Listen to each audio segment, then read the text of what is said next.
鄧氏宗祠又叫有公堂，係清代乾隆年間，即係1750年落成，到而家已經有250年歷史。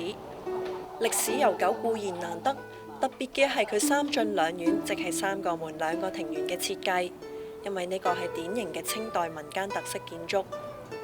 自從政府決定將呢度列為歷史建築物之後，就喺祠堂裏面加咗一個個金屬製嘅支架，為修葺工作做準備。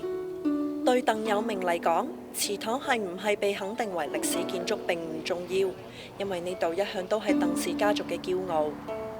中進即係第2門，裏面掛咗唔少嘅功名牌匾，展示鄧氏祖先向清朝時候取得嘅名銜同官職。雖然而家唔係再有新嘅牌匾掛上去，但喺鄧有明眼中，祠堂對佢仍有特殊嘅意義。因為我就土生土長嘅，亦都喺呢度出世。我40幾歲啦，亦都到而家都未話離開過香港生活啊！即係對啲圍村啊，對於祠堂嘅感情就非常之好。佢話希望藉住政府將鄧氏宗祠列為保護嘅歷史建築，俾更加多人認識鄧氏響新界嘅文化同歷史。